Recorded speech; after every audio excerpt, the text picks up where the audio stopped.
Great भेट या कार्यक्रमाअंतर्गत आपण आलेलो आहोत. ज्येष्ठ कवी आणि एक उत्तम माणूस, आयुष्यभर शब्दांचं ओझं वाहणारा आणि शब्दांना वाट करून देणारा एक मनस्वी हळवा कवी माधव पवार. अर्थात त्यांनी गीतं लिहिली, मोठ्या प्रमाणात गीतं गाजली. अशा या ज्येष्ठ कवीला भेटताना खूप मोठा आनंद मनामध्ये आहे, एक हुरहुर आहे आणि या गप्पा अगदी नॅचरल गप्पा व्हाव्यात हाही त्याच्या पाठीमागचा दृष्टिकोन आहे.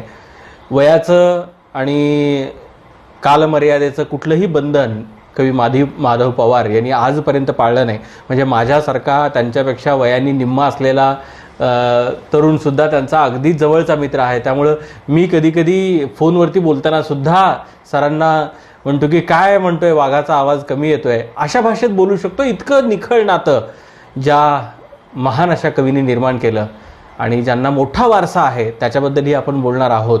कैलासवासी राणा पवारांचा, तर ते त्यांचे वडील, तर राणा पवारांच्या सहवासात त्यांच्याकडून शिकलेल्या गोष्टी, या सगळ्यावरती अनौपचारिक अशी ही चर्चा, ज्याच्यामध्ये कुठलंही नियम बंद किंवा सुरुवात एंड असा काही नाही आहे. पण ती सुरुवात कुठून तरी व्हावी म्हणून मी आज त्यांच्या भेटीला आलेलो आहे. आणि हा एक मोठा ठेवा आमच्या सोलापूरसारख्या मातीमध्ये जन्मला आणि इथे फुलला, हे आमचं सगळ्यांचं भाग्य आहे.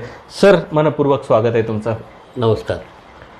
तुमच्या भेटीला येणं हा एक निखळ आनंदाचा क्षण असतो. ती एक पर्वणी असते माझ्यासारख्या तरुणासाठी, माझ्यासारख्या पत्रकारासाठी. तुम्हाला काय वाटतं आम्ही आल्यानंतर? नाही, मी आधीच प्रिय माणूस आहे. आमच्या घरात सकाळी 5:30 पासून रात्री 12पर्यंत माणसं येतात आणि बायकोला सांगितलं हेच आपले नातेवाईक. आता नातेवाईकाची व्याख्या थोडीशी बदललेली आहे. नाती-गोती म्हणजे गोत्यात आणणारी नाती, ती नाती-गोती. त्यापेक्षा जितकं रक्ताचं नातं श्रेष्ठ आहे, किंबहुना त्याहीपेक्षा जास्त मायेचं नातं श्रेष्ठ आहे असं मला वाटतं. आणि त्या नात्यावरच माझी ही वाटचाल सुरू आहे. आणि माणसाला सुखात काय किंवा दुःखात काय माणसाशीच बोलावं लागतं ना. त्यामुळं आपण माणूस म्हणून जन्मल्यानंतर 100% माणूस असला पाहिजे, हा माझा पहिला अट्टाहास आहे. तुमची प्रतिभा, तुमचं काव्य, तुमचं साहित्य, तुमचं मोठेपण, तुमची श्रीमंती, तुमची गरिबी, हे तुमच्याजवळ असू द्यात, परंतु तुमच्यातलं माणूस पण तुम्ही जपलात ना की फार काही जपल्यासारखं वाटतं मला. बाकी काय नाही, तुम्ही आला तर आनंदच वाटतो मला. कारण तुम्हाला असं एवढं यंग असून सुद्धा तुम्हाला माझ्याकडे यावं असं वाटतं, हीच एक महत्त्वाची गोष्ट आहे असं मला वाटतं. याचा सगळ्यात महत्त्वाचा भाग हा की तुमच्या लेखणीतून पाझळलेले शब्द, कागदावरती अवतरलेले शब्द, ते खिचून आणतात आम्हाला इकडे. आणि आजकालच्या तुमच्या फेसबुकच्या कविता बघितल्या की असं वाटतं, अरे हा वाघ घायाळ झालाय आणि असे शब्दरचना का करतोय, का असं का लिहिताय, काय नेमकं कारण काय नाही. हे त्याचं काय झालं माहिती का, माझ्या सुरुवातीच्या कविता सुद्धा बघ, मृत्यूवरच्याच कविता आहेत, स्मशानावरच्याच कविता आहेत, निर्वाणीच्याच कविता आहेत. मग त्या कविता म्हणजे का माझं वैयक्तिक जीवन नाही आहे, त्या कविता म्हणजे आतून आलेल्या माझ्या भावना आहेत त्या. बाकी ह्याच्या पलीकडे काय नाही. नेमकं मी आजारी पडायला, त्यावेळी फेसबुकवर जायला आणि लोकांची मनं घायाळ व्हायला ही गाठ पडली. बऱ्याच जणांनी फोन केलं, सर तुम्ही असं, तुमच्याकडनं अशा लिखाणाची आम्हाला अपेक्षा नाही आहे. फार मोठ्या लोकांनी सांगितलं की माधव, तुझ्या लेखणीने बऱ्याच लोकांना बळ दिलेलं आहे, त्यामुळे तू बळ देणारीच लेखणी किंवा शब्द किंवा कविता किंवा साहित्य देत जा. त्यांनाही हेच सांगितलं की सर, की माझं हे वैयक्तिक दुःख नाही आहे म्हणलं. कारण जेव्हा माणूस सेलिब्रिटी होतो तेव्हा त्याला त्याचं वैयक्तिक दुःख नसतं, त्याचं दुःख तो आपल्या अंतःकरणात लपवून ठेवत असतो. बहिणाबाईच्या ओळी मला फार आवडतात. माझं दुःख तळ घरात डांबलं, माझं दुःख तळ घरात डांबलं, माझं सुख हांड्या झुंबर टांगलं. वाह, क्या बात आहे. सुख दाखवायचं असतं, दुःख लपवायचं असतं. परंतु ह्या सोलापूरनी आणि आजूबाजूच्या पुणे मुंबईच्या लोकांनी सुद्धा एवढं प्रेम केलं की माझे डोळे भरून येतात माझे. त्याला नुसतं कळालं की मी असा आजारी आहे, तर पुण्यावरून गदिमाचे ट्रस्टीज मला भेटायला सोलापूरला गाड्या करून आलेत. मग प्रेम जिव्हाळा माया ममता. हे जे वैभव प्राप्त झालं पुढच्या काळामध्ये हे शब्दांनी मिळवून दिलं. शब्दाने असेल, कदाचित माझ्या स्वभावामुळे पण असेल. कारण माझ्याकडे येणारा माणूस प्रत्येक कवीच असतो असं काय नाहीये. सामान्य माणूस पण त्याला सुद्धा वाटतं की आपण सरांना जाऊन भेटावं, बस त्याच्या पलीकडे काय नाहीये. हे पितृसत्ताक मिळालं. सुरुवात तुमची एवढं वैभवाची होती. मला हे वडिलांकडनंच मिळालंय. संस्काराचं जे बीज आहे ते आपण लहानपणी चिखलाचा गोळा असतो किंवा ओला वेत असतो आपण, आणि ते ओला असतानाच त्याला आकार दिला जातो. त्याचप्रमाणे आमच्या वडिलांनी संस्काराने मला हे आकार दिला, आणि तो आकार चांगला दिला मला. म्हणजे मी कष्टात जगलो, दुःखात जगलो नाही. कष्ट आणि दुःख फार वेगळे आहेत, दोन्ही वेगळे आहेत. काय कल्पना आहेत मग कल्पना म्हणजे कष्ट हे करावेच लागतात, दुःख हे आपल्या मान्यावर असतं. तुम्ही कुठलाही संत काढा, इव्हन प्रॅक्टिकल माणूस काढा किंवा बाबासाहेब काढा, तुम्ही कोणीही शिवाजी महाराज घ्या, शाहू फुले आंबेडकर, त्यांना पण त्रास झालेला आहे. मग आम्ही तर सामान्य माणसं आहे, आम्हाला त्रास होणारच की. मग आम्ही त्यांचा आदर्श बघून हा त्रास आपल्याला काहीच नाही असं वाटतं. मग असे संस्कार आमच्या वडिलांनी आमच्या मनावर रुजवले. तर मुख्य म्हणजे माझे वडीलच मला फार उशिरा कळाले. एवढा मोठा माणूस घरी कसली माणसं यायची, काय ज्याला कोण बघू शकत नाही अशी माणसं घरी यायची आमच्या. काय होतं राणांचं व्यक्तिमत्व आणि काय वलं होतं राणांच्या कडेनी, आणि ते कशामुळे होतं? काय नाही, राणांचं शब्दावर जे सामर्थ्य होतं. आता वडील माझे काय नव्हते हा प्रश्न आहे. कवी होते, नट होते, नकलाकार होते, संगीतकार होते, नाटक लिहिलेलं त्यांनी. त्यामुळं काय झालं, इतक्या प्रत्येक विभागातल्या माणसांची त्यांची मैत्री झाली. त्यामुळं त्यांचा एक मोठा असा वर्ग निर्माण झाला. प्रत्येकाला वाटायचं की राणा आपलेच आहेत.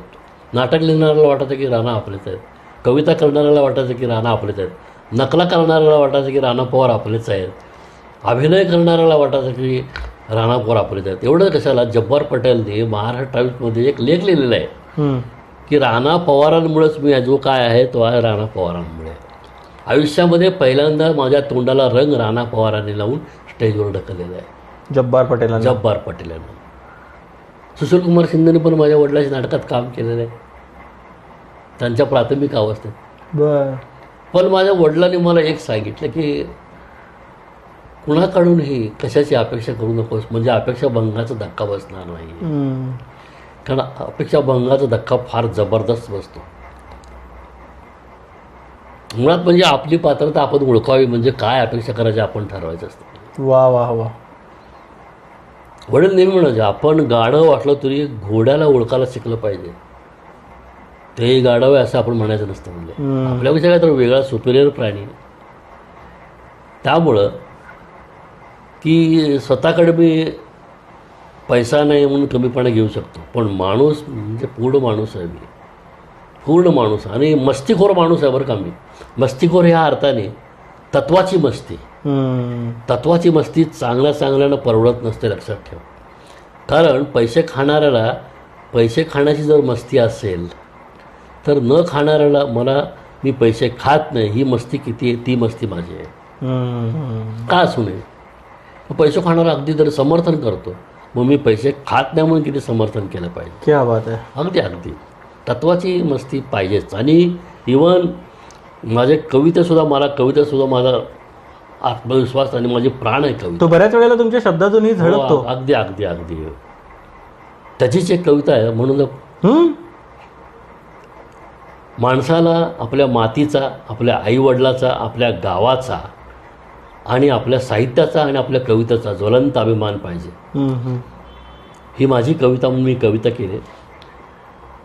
माझी कविता माझीच आहे. लोक म्हणतात म्हणजे काय, म्हणजे आता वाङ्मय शौर्य फार चाललेलं आहे अलीकडे. सरळ दुसऱ्या छापून आलेली कविता आपले म्हणून टाकतात. ही दुर्दैवाची गोष्ट आहे. माझी कविता माझीच आहे, कुणाकडूनही दत्तक घेतलेली नाही.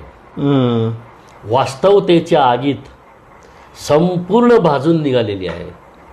वास्तवतेच्या आगीत संपूर्ण भाजून निघालेली आहे.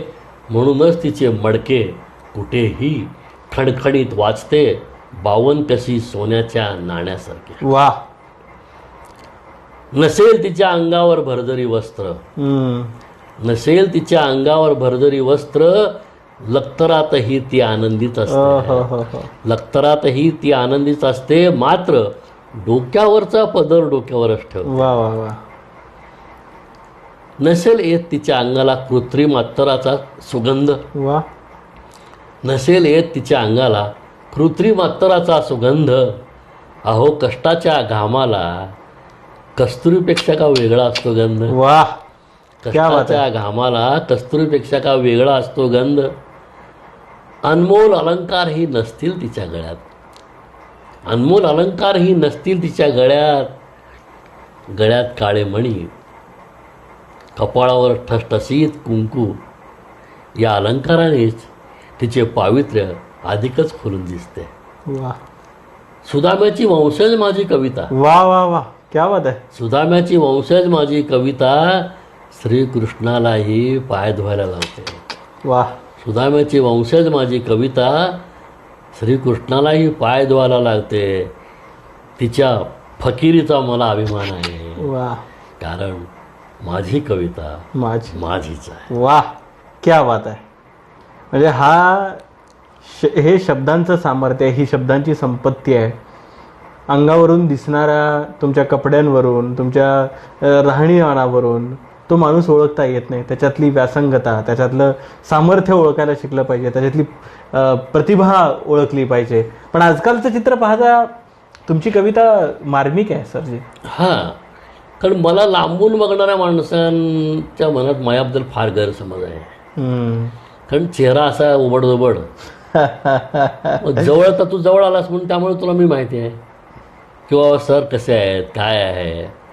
मग जेव्हा लांबची माणसं हळूहळू घाबरत येतात, ती माझी होतात. मग ती सांगतात, सरांनी आम्हाला स्वतः चहा करून दिला, सर सरळ आम्हाला आज जायला सांगितले, काय खाता का बघा, काय घेऊन खाता का. म्हणलं कोण आपण देणारे कोण आहोत, आणि आपण येताना काय आणलो. नागवे सत्य जाणाया, नागवे सत्य जाणाया, नागवे जन्मले सारे. हो. नागवे सत्य जाणाया, नागवे जन्मले सारे, आहेत अजूनी नग्न तो चंद्र सूर्य ते तारे. वा.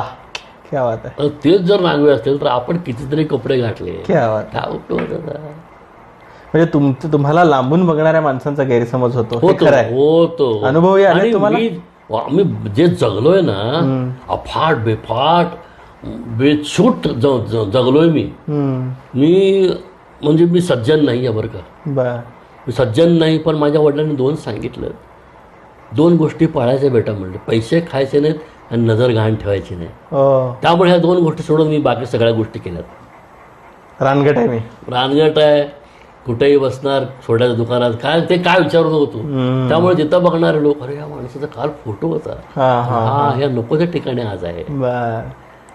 त्यामुळे बदनामी थोडी झाली, पण त्या बदनामीला करंदर माणूस घाबरत नसतो. ढसाळ घाबरले नाहीत. बदनामीची ती माझ्या चर्चाच मात्र झाली, बदनामीची ती माझ्या चर्चाच मात्र झाली, खंत याचीच मजला ती व्हावी तशी न झाली. अजून व्हायला पाहिजे ती बदनामी.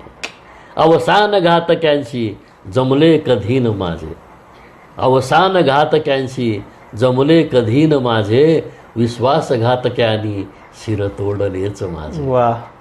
दोष मी देऊ कुणाला, दोष मी देऊ कुणाला, कापणारे दोस्त होते.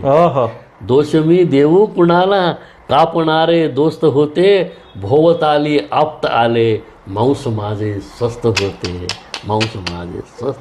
क्या बात है. वाह. जिसका था वो ले गया, चलो अपना क्या नहीं है. ऐसा असंच जगला फकीरासारखं. फकीर आहे, बेभाम फकीर आहे, वाऱ्यासारखं. हो, अगदी अगदी अगदी अगदी असं जगलोय.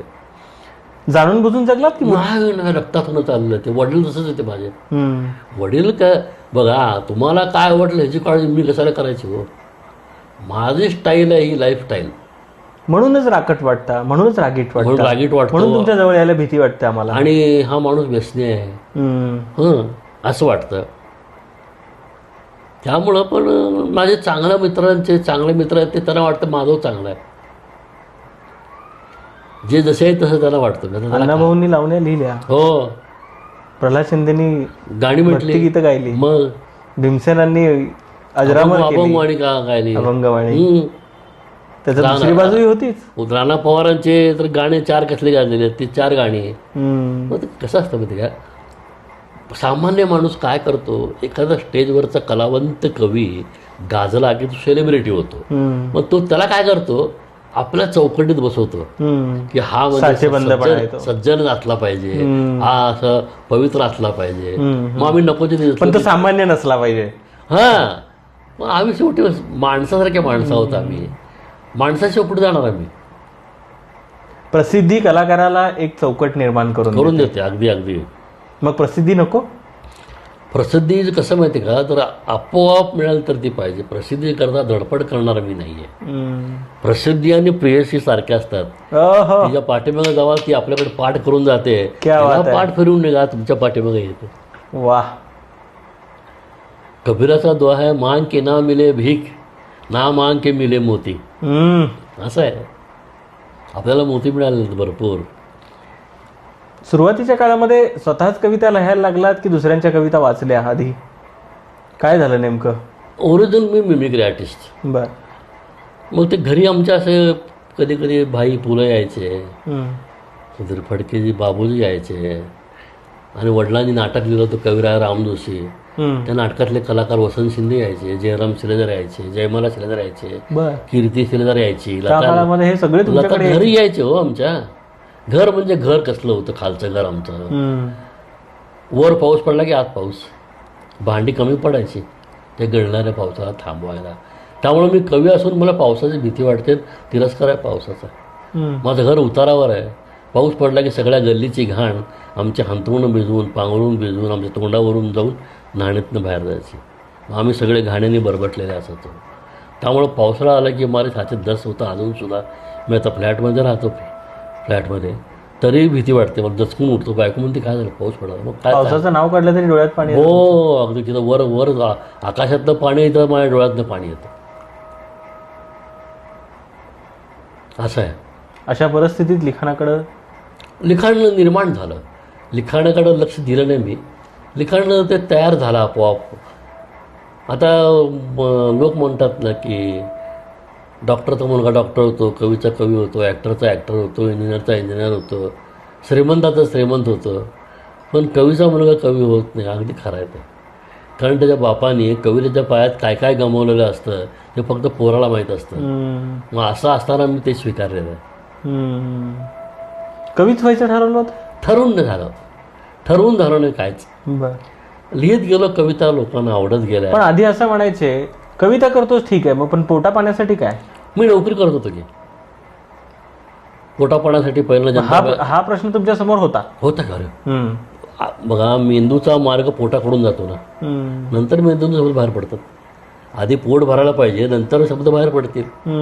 पोटाचा प्रश्न असतोच की पोटाचा प्रश्न. तरीही कविता थांबली नाही? कविता थांबली नाही. प्रत्येक प्रसंगावर बाहेर आलीच. प्रत्येक प्रसंगानुसार कविता करत गेलो. त्यामुळं फक्त कवी म्हणतो मी. लोक म्हणतात मी लेख लिहितो, मी नाही. जे जमतं ते मी करतो. मी कविता आणि तेही 6-6 महिने मी कविता करत नाही, म्हणजे मला होत नाही कविता. तर गंमत सांगतो, कविता कशी यायला पाहिजे. माझ्या वडिलाचं 1955 सालचं गाणं आहे, जे माणिक वर्माने म्हटलेलं आहे, सुप्रसिद्ध गायिका माणिक वर्माने. क्षणभर उघड नयन देवा. हो. पंढरपूरच्या मंदिरामध्ये अनेक भक्त जातात. कुणाला घाटशीळचं दर्शन होतं गर्दी असल्यामुळं, कुणाला पायाचं दर्शन होतं, कुणाला मुखदर्शन होतं, कुणाला लांबून दर्शन होतं, कुणाला गरुड खांबाला मिठी मारता येते फक्त. तर एक आंधळी मुलगी एका खांबाला टेकून हात जोडून उभी होती. तर सामान्य लोक तिने चेष्टा करत होते, ही आंधळी मुलगी काय. मग हे गाणं सुचलं वडिलांना, क्षणभर उघड नाही देवा. तर लोकांना जनरली काय वाटलं की ती देवाला म्हणते, तुझे डोळे उघड क्षणभर. माझे वडील आणि कवी सामान्य माणसाचा ह्यात फरक असतो. वडील म्हणले देवाचे डोळे कायम उघडे असतात म्हणले. ती काय म्हणते, क्षणभर माझे डोळे उघडून तुला बघू दे तू कसा आहेस. इतके लाखो लोकांना दर्शन घेतलेलं आहे, तुला बघू दे तू कसा आहेस, तर बघू दे तू कसा आहेस. ही कल्पना घेऊन त्यांनी कविता केली 1955 साली. आणि साधारण 2002 ते 3 मध्ये ती कविता मी पूर्ण केली. किती पिरियड गेला आहे? बर. 1955 ते 2002. तिचे त्या कवितेचे किती कडवे गाण्यामध्ये होते? ती कविता म्हणजे कसं झालं, मग मी विचार केला की राणा पवारांनी, ती लहान मुलगी होती, ती आंधळी होती, तिनं प्रार्थना केली क्षणभर डोळे माझे उघड, आणि देवानं डोळ्याचे जे उघडले असतील. आता ती म्हातारी झाली असेल, आता तिला काय वाटतंय? परत काय प्रवेश करून मी केलेलं गाणं आहे. बर. तुझ्या परीस स्पर्शाने झाले आयुष्याचे सोने. वा. तुझ्या परीस स्पर्शाने झाले आयुष्याचे सोने. तुझो पाशी देवा आता माझे काही न मागणे. वा वा, क्या बात आहे. माथा नमविता पायी झाले मनी समाधान. माथा नमविता पायी झाले मनी समाधान. उब मायेचे मिळता आले सुखाला उधान. आता गाऊ मी कशाला माझ्या दुःखाचे गाऱ्हाणे. तुझं पासी देवा आता माझे काही न मागणे. पंढरीच्या पांडुरंगा गुणगान गाऊ किती. ओवाळीनं तुझं देवा माझ्या आत्म्याची आरती. वा. आस हीच विटू माझी तुझ्या पायी लीन होणे. तुझं पासी देवा आता माझे काही न. क्या बात आहे. वा. इतका पिरियड जावा. त्या कवितेला पूर्णत्व आलं. वा. आज माझे वडील असताना पण आनंद आला असता की बाबा पोराने पूर्ण केलं आपलं. तुम्ही पंढरपूरच्या विठुराया संदर्भात आत्ता बोललात. एकूणच आत्तापर्यंतच्या कविता असतील, लेख असतील, अर्थ ओव्या असतील, या सगळ्यांमधून कवींनी किंवा त्या लेखकांनी पंढरपूरच्या विठुरायाला कधी चौकटीत उभा केलं, कधी न्यायालयाच्या चौकटीत उभा केलं, कधी आरोप केले त्याच्यावरती, कधी हट्ट केला त्याच्याकडे, कधी रागावलं त्याच्यावरती, रडले त्याच्यापाशी. काय अशी मूर्ती आहे ती पंढरपूरची, आणि काय अशी महती आहे की हे सगळं घडतं? तुमच्या नजरेतून काय वाटतं? हा जो देव आहे ना, तो सर्वसामान्यांचा देव आहे. म्हणून बहिणाबाई लिहिलेत बघा, सोन्या रुपयानं मडला श्रीमंताचा बालाजी. सोन्या रुपयानं मडला श्रीमंताचा बालाजी. पंढरीचा पांडुरंग पाना फुलामध्ये राजे. वा वा वा. आणि जो सर्वसामान्यांचा असतो तो जगाचा असतो. अहो, लोक ढसाढस रडतात, आणि संतांनी किती लिखाण केलेलं त्यांच्यावरती. म्हणून माझे वडील म्हणतात, you want to see the real Maharashtra, you see first trend of Maharashtra. ट्रेंडचं spelling TREND. T for Tukaram, R for Ramdas, E for Eknath, N for Namdev, D for Dnyaneshwar. यांना बघा तुम्हाला महाराष्ट्र कळला म्हणजे. क्या बात. याचं ॲनालिसिस माझ्या वडिलांनी असं केलं. वडील माझे अफलातून होते. अफलातून. तुकाराम गाडगे महाराज नंतर माझा बापच मला मोठा वाटतो. वा वा. त्यागाची मूर्ती. स्वातंत्र्य सैनिक असून कुठलंही बेनिफिट घेतलं नाही. मरताना माझ्याकडून वचन घेतलं, मी मेल्यावर काय घेणार नाहीस म्हणून कुणाकडून. असे माझे वडील कलंदर. हे सगळं कुठून आलं होतं? हे वारसा हक्काने मिळालं होतं वडिलांनाही? नाही हो, ते तुमची परिस्थिती कसली गरीब होती काय सांगा. वडिलांचा एक विषय निघाल्यावर ते एक दिवस लागेल परत पूर्ण शूटिंग करायला. त्याविषयी नंतर बोलू आपण. अगदी. म्हणजे वडील काय म्हणायचे, आम्ही भीक मागत नव्हतो म्हणून भिकारी नव्हतो, बाकी आमची आई हक्काने मागून आणत होती. वा वा वा वा. बापरे. दलित लोकांच्या त्यावेळी आणि आमच्यामध्ये काही फरक नव्हता. नातेवाईक आम्हाला बोलत नव्हते. परिस्थिती अशी गरीब. वडिलाला 5 बहिणी, 1 भाऊ, वडील. गप्पा मारायला गेले की चेष्टा मस्करी बायका ते त्यांचे कपडे फाटलेले असायचे, पोतेर जुने पोतेर झालेले असायचे, त्यामुळे ते घरी बाहेर पण जात नव्हते वडिलांच्या बहिणी. घरात वडिलांनी त्यांनी सांगितलं, सगळं आयुष्य मला सांगितलं आहे, त्यामुळं ऊर असा भरून येतो माझा. पण राणांनी त्या सगळ्या बिकट परिस्थितीच्या मस्तकावर पाय ठेवला. कारण अपेक्षाच काय नव्हत्या ना.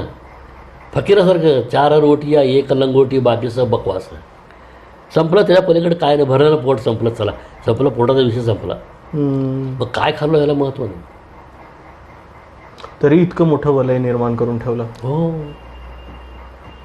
प्रतिभा ही गुलाम नसते. नाही, गुलाम नसतेच. गुलाम नसते प्रतिभा, गुलाम नसते ना, असू नये.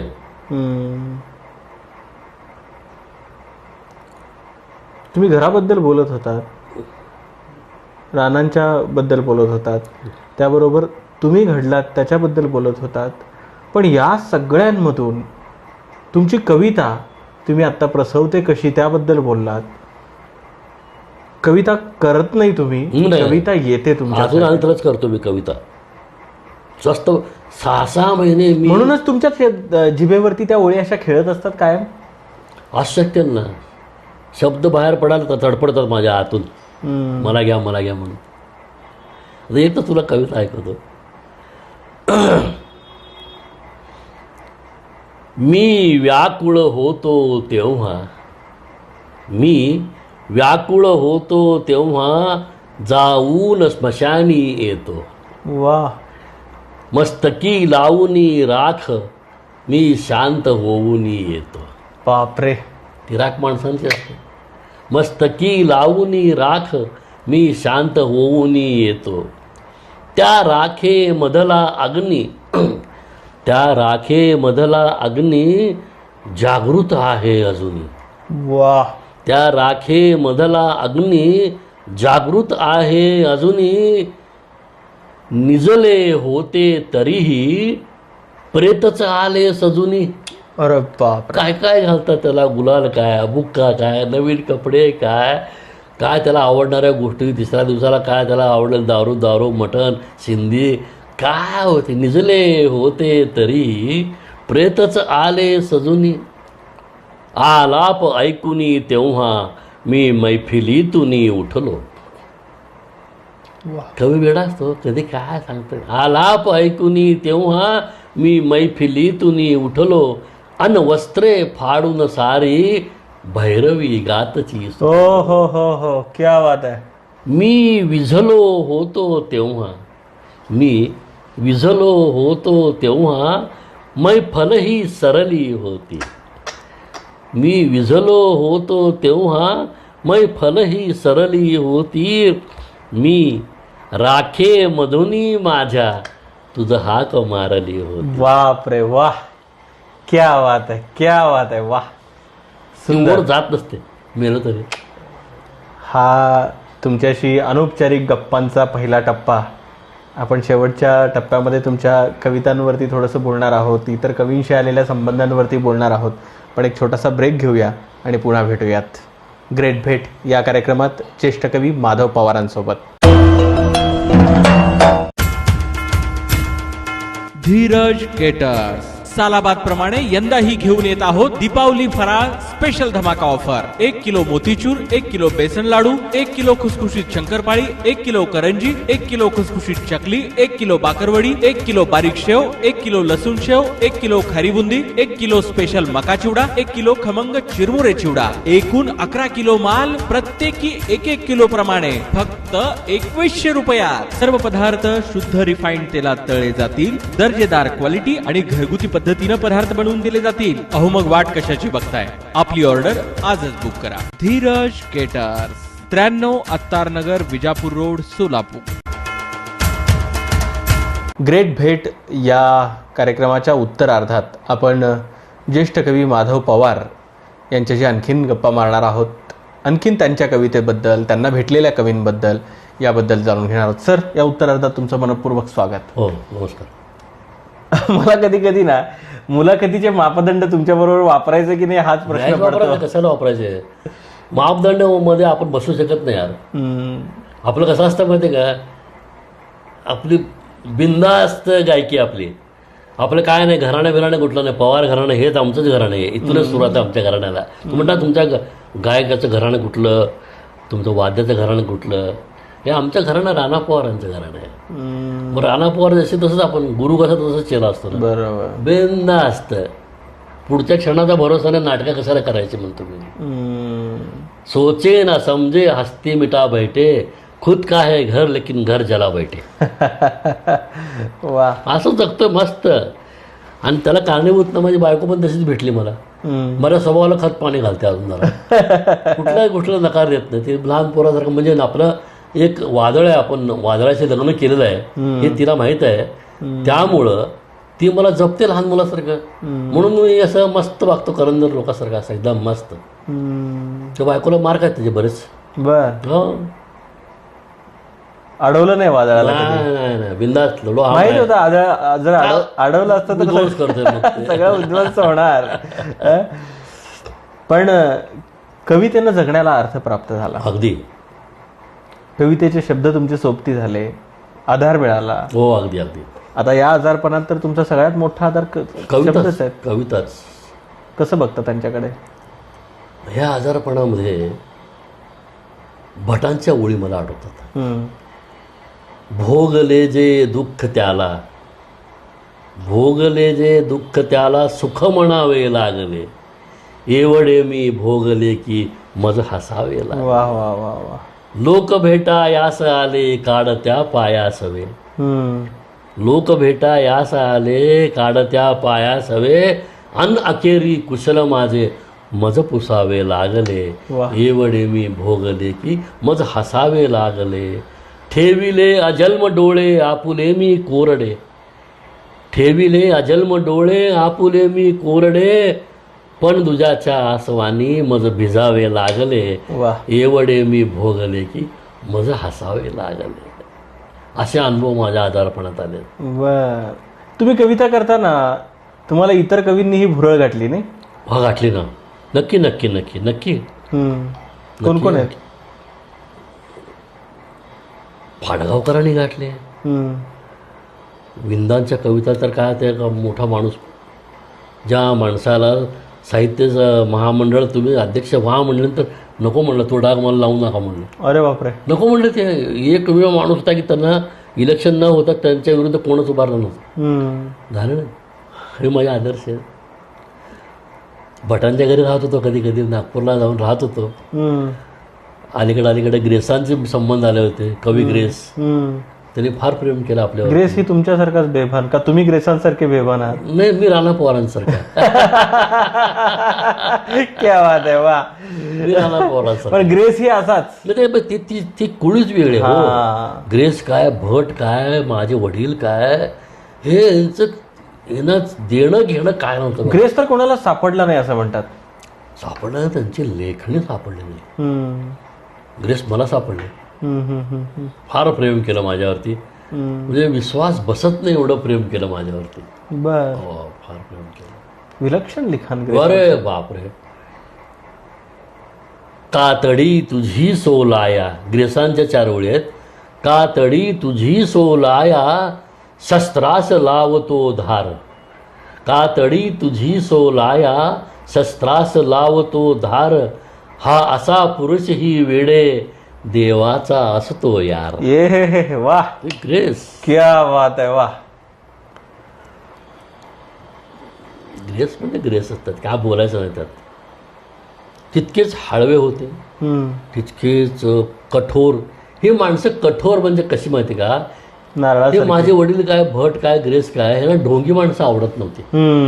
पण ढोंगी माणसं आले की ते कठोर व्हायचे. मग त्यांची प्रतिमा तशीच झाली, रागीट आहेत. आणि ढोंगी माणसांना समाजामध्ये खूपच प्रतिष्ठा असते. आता ते काय आपण आता बघतोच, तू तर जास्त पत्रकारितेमध्ये आहेस त्या. त्यामुळे त्यांनी पसरवलेले अपवाद किंवा त्यांनी पसरवलेले गैरसमज खूप लवकर पचनी पडतात लोकांच्या. एखादी गोष्ट, चुकीची गोष्ट सारखी सारखी दाखवली की खरी वाटते ना, तसं आहे ते. अनेक कवींच्या सहवासात हे बऱ्याचदा आलात. भटांचा उल्लेख केला, ग्रेसांचा उल्लेख केला. काय मिळालं त्याच्यातून? नारायण बोलले आहेत. प्रत्येकाकडनं काय नारायण बोल्लींबद्दल पण बरंच ऐकलंय मी. हो. तेही विलक्षण व्यक्तिमत्व. वारे विलक्षण म्हणजे काय, मोठा माणूस फार. हम्म. त्यांची ती एकच कविता त्यांनी लिहिली असती ना, आजरामर झालं. तसं तर त्यांनी कविता फार चांगल्या लिहिल्यात. हम्म. जगणे सुंदर आहे, मरणे सुंदर आहे, जगण्या मरण्यामधले उरणे सुंदर आहे. वा. हे उरणं जे असतं ती कविता आहे. हम्म.